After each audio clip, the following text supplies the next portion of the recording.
Hi, boys and girls, and welcome back to our grade 3 ELA class. That's English Language Arts. Today we're reading a collection story called More Than Anything Else.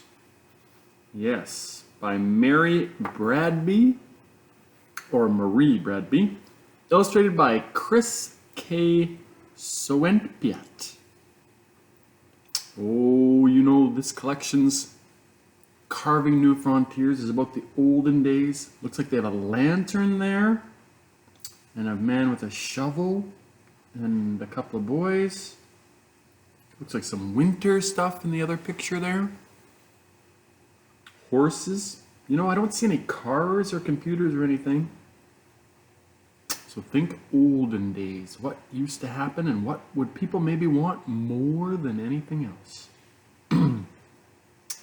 Before light, while the stars still twinkle, Papa, my brother John, and I leave our cabin and take the main road out of town, headed to work. Wow, those boys look young. They're not going to school. They're going to work. The road hugs the ridge between the Kanawha River and the mountain. We travel it by lantern. My stomach rumbles, for we had no morning meal. But it isn't really a meal I want, though I would not turn one down. More than anything else, I want to learn to read. Wow, look at that, hey? More than anything else, he wants to learn how to read.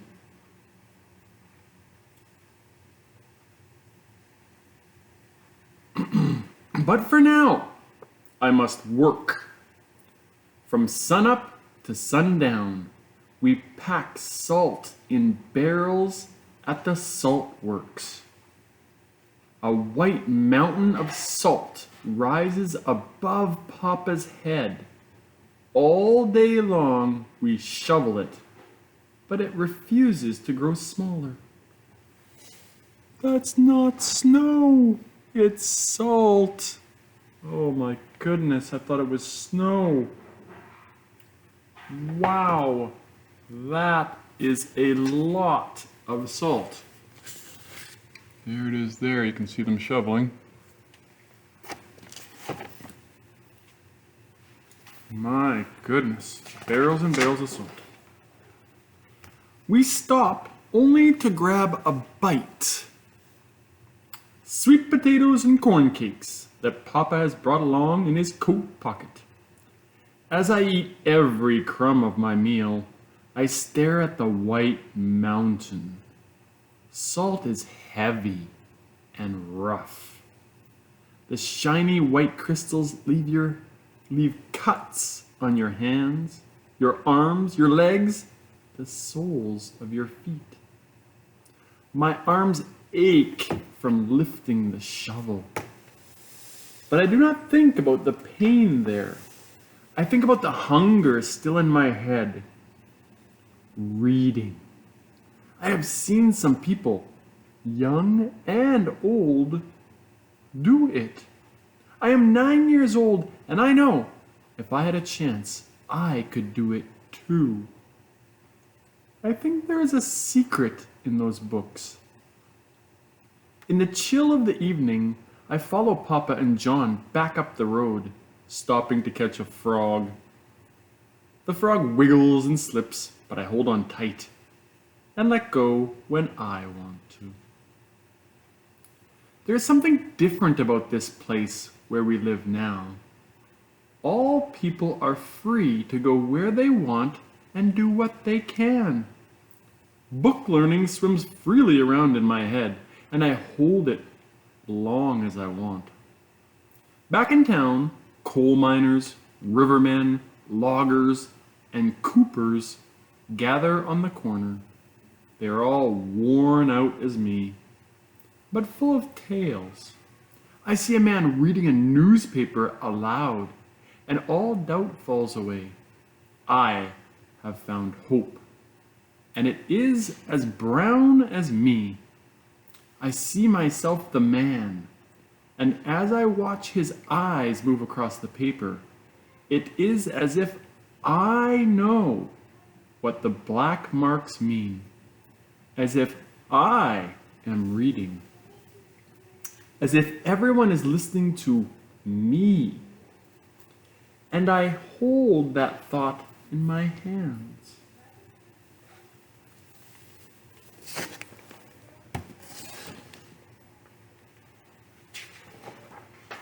I will work until I am the best reader in the county. Children will crowd around me, and I will teach them to read. Papa taps me on the shoulder. Come on. And John tugs at my shirt. They don't see what I see. They don't see what I can be. We hurry home.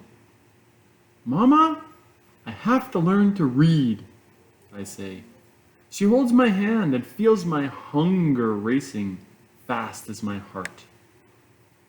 It is a small book, a blue the color of midnight.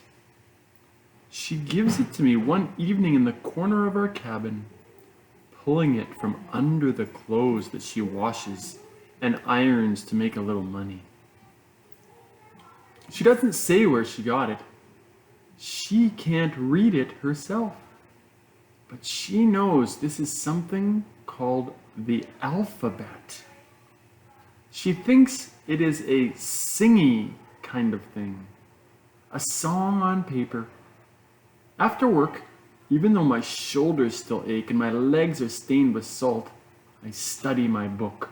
I stare at the marks and try to imagine their song.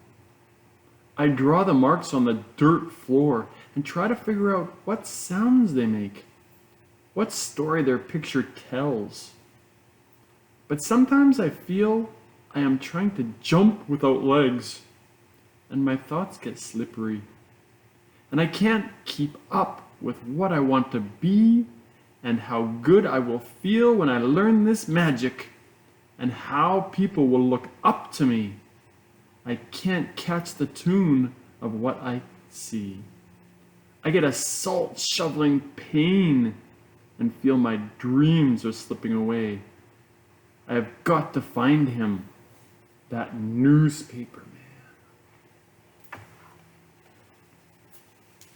I look everywhere. Finally, I found that brown face of hope. He tells me the song, the sounds the marks make. I jump up and down singing it. I shout and laugh like when I was baptized in the creek. I have jumped into another world and I am saved. But I have to know more. Tell me more, I say. What's your name? He asks. Booker, I say. And he takes the sound of my name and draws it on the ground. I linger over that picture. I know I can hold it forever. And there's Booker's name right there. Wow, boys and girls, sometimes we forget, or sometimes we may just not know. Some people don't know how to read. And in the olden days, that was very common. Thankfully now, you all know how to read, and some of you read very well. Please help your brothers and sisters, and someday maybe your kids, to learn how to read too. It's a very important skill, and it helps us all. Enjoy your reading with collections and any other books as well.